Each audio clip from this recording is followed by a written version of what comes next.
Bab 5. Cerai. Tolong Ras, Mama Mary beranjak menghampiriku, kemudian wanita yang biasanya selalu tampil menawan itu bersimpuh sambil memeluk kakiku dengan satu tangan, sementara tangan lainnya masih menggendong Batita yang masih berumur 3 bulanan itu. Suasana pun menjadi gaduh karena tangisan si bayi. Astagfirullah, bangun Mah, Mama gak usah seperti ini, kataku panik, takut si bayi jatuh dan kenapa-napa. Ada juga sedikit rasa kesal dengan sikapnya yang seperti anak kecil. Seketika aku membungkuk memegang pundaknya agar dia segera berdiri. Beberapa orang termasuk ibu mendekat. Wanita pemilik surgaku itu berjongkok hendak membantu Mama Mary berdiri setelah terlebih dahulu mengambil alih bayi tak berdosa itu dan memberikannya pada Lek Siti. Mama mohon Ras, Mama mau kok berlutut di kakimu asal kamu tetap menjadi istri Erwin, pintanya memelas seolah dia adalah orang yang sangat menderita. Ma, apalagi yang bisa diharapkan dari pernikahan kami setelah ada lebih dari satu wanita yang dihamilinya? Aku benar-benar tak mengerti jalan pikiran wanita setengah baya itu. Bagaimana dia berpikir aku akan berubah pikiran? Salah anaknya sendiri, mengapa tidak setia? Begitu mudah melakukan perbuatan hina dan dengan gampangnya menyebar benih pada beberapa wanita. Erwin sedang hilap Ras, tolong maafkan dia. Beri Erwin kesempatan sekali lagi. Dia itu cinta banget sama kamu. Bukankah selama ini dia tak pernah menyakiti dirimu? Sungguh mendengar ucapannya membuatku ingin berteriak di depannya. Dia memang tidak pernah menyakiti ragaku Mah, tapi dia telah membunuh hati dan cintaku padanya. Pengkhianatan itu lebih menyakitkan Mah. Lihat bayang gendongan itu. Bagaimana nasibnya kelak? Lalu anakku, apa yang akan dialaminya jika semua orang mengatakan kalau ayahnya tukang selingkuh? Yang penting dia mencintaimu Ras, dia akan tetap kembali padamu. Cinta itu tak pernah menyakiti Mah. Sayangnya Erwin sudah menyakitiku berkali-kali. Semua orang bungkam, mereka memilih diam saat aku mengutarakan unek-unek yang kupendam selama ini. Ayo Mama Erwin, ibu mendekat dan berusaha membantu berdiri. Mamanya Saras, tolong bujuk anakmu agar mengurungkan niatnya untuk bercerai, pintanya pada ibu. Ayo sini, kita bicara sambil duduk. Biarkan Saras istirahat, kasihan dia. Ibu membimbing Mama Mary kembali ke ruang tamu. Saat hendak menyusul mereka, tiba-tiba terdengar tangisan Rory. Akhirnya aku urungkan untuk mengikuti mereka dan segera menemui bayiku. Entah apa yang akan dibicarakan oleh ibu pada Mama Mary, yang jelas aku percaya kalau ibu akan melakukan hal terbaik untukku. Pagi sekali aku sudah terbangun walaupun kepala terasa sedikit pusing, mungkin karena semalaman mata ini yang enggan terpejam. Sementara Dian masih terlelap di sisiku, perlahan aku turun dari tempat tidur agar tak membangunkannya. Melangkah perlahan karena perut ini masih terasa nyeri. Bu, sapaku saat mendapatinya di halaman belakang dengan merawat luka bapak. Dengan cekatan ibu paruh baya itu membersihkan luka, memberi obat lalu memasang perban baru. Ras, udah bangun, Dian mana? Tanyanya setelah tadi menoleh. Masih tidur Bu, sahutku sambil terus memperhatikan mereka berdua.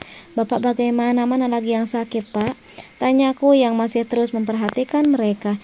Ish, gak usah khawatir sama bapak. Bapak ini lelaki kuat. Ibumu saja yang ingin mendapat pahala lebih dengan merawat bapak sepenuh hati. Kelakar bapak yang kemudian mendapat hadiah sebuah cubitan dari ibu. Kami tertawa bersama, hal yang sangat kusukai ketika bersama bapak dan ibu. Mereka tak akan membiarkan aku larut dalam kesedihan. Mereka akan selalu ada setiap aku butuh. Mama Mary sudah pulang Bu? Tanyaku setelah beberapa saat terhanyut dalam kebahagiaan. Sudah, semalam Lek Biran dan beberapa kerabat mengantarnya pulang. Kamu tak perlu khawatir, dia tak akan berani mengusikmu lagi. Memang apa yang terjadi semalam? Tanyaku penasaran. Ibu menghela napasnya bertanda kalau ada sesuatu yang kurang baik.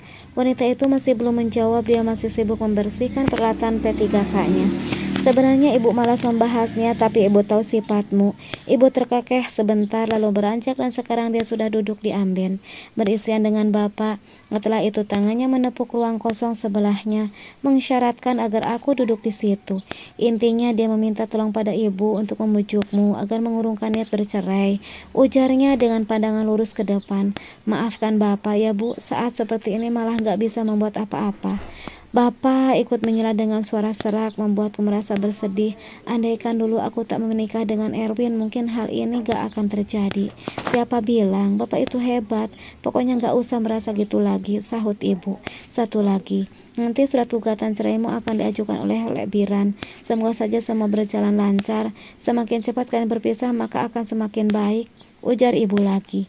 Setelah itu ibu bangkit dan bergegas masuk ke rumah karena terdengar tangisan Dian.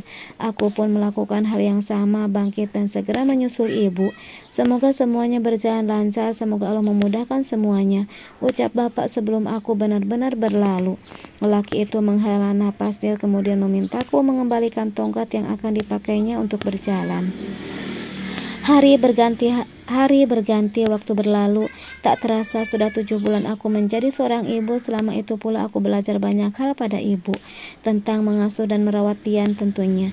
Sementara itu fisik bapak tidak setangguh dulu.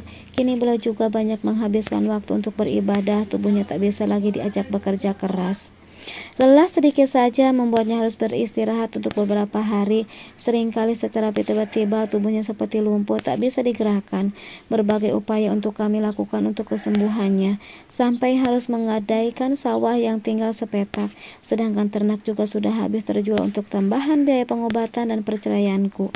Sementara untuk mencukupi kebutuhan sehari-hari, kami mengandalkan dari jualan sarapan dan aneka lauk dan sayur matang. Bapak pergi dulu, Bu. Ras, doakan semoga semua berjalan lancar, pamitnya saat aku dan ibu membereskan lapak setelah berjualan. Hari ini bapak akan pergi dengan Lek Biran ke pengadilan agama. Kedua kakak beradik itu akan menghadiri sidang keputusan atas gugatan cerai yang diajukan. Semoga saja semua berjalan lancar, gumam ibu yang kuaminkan. Waktu seakan berjalan sangat lambat saat aku, ibu dan Lek Siti duduk di teras menunggu kedatangan bapak dan Lek Biran.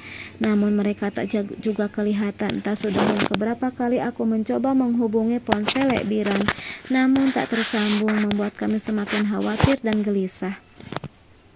Bunyi sepeda motor Lek Biran yang semakin mendekat telah mengukir senyum kelegaan di bibir kami. Semoga mereka membawa hasil seperti yang kami inginkan. Tak sabar rasanya ingin mendengar berita darinya. Bukan mengapa selama proses perceraian Erwin melakukan segala cara agar perceraian ini gagal atau tak disetujui pihak pengadilan, apalagi dia sudah mulai mengancam. Namun Lek Biran datang bersama orang lain. Lalu di mana bapak? Lek Biran turun dengan langkah gontai. Lelaki itu mengalurkan sebuah map padaku. Alhamdulillah, semua berjalan lancar, Ras. Kini kamu resmi berpisah dengan Erwin, ucapnya. Bapak, kakangmu mana, Ran? Tanya ibu berbarengan denganku saat menerima map darinya. Lek Biran tak langsung menjawab. Lelaki itu mengacak rambutnya lalu mengusap wajahnya. Sementara orang yang datang bersamanya pamit setelah ada yang datang menjemputnya. Terima kasih, Mas, ucap Lek Biran pada lelaki tersebut. Lek Biran kembali menghela napas. Sebenarnya apa yang terjadi, Lek? Kenapa sampai nampak sedih gitu? Apa yang terjadi dengan bapak? Tanyaku tak sabar, sementara ibu menyimak dengan wajah panik. Kang Yadi masuk rumah sakit, yuk. Innalillahi, kami berseru serentak memotong ucapan Lek Biran. Apa yang terjadi dengan bapak, Lek? Tanyaku sambil menangis. Mendengar berita itu, begitu juga ibu dan Lek Siti. Ya Allah bapak, ibu menangis sambil terus menyebut nama suaminya. Kegaduhan ini membuat tetangga sekitar berbondong-bondong mendekat. Ada apa ini? Tanya mereka yang ikut panik. Ada beberapa tetangga yang mencoba menenangkan ibu, ada juga yang memeganginya saat hendak terjatuh. Bapak, seru ibu. Setelah itu tubuhnya lemas dan tak sadarkan diri.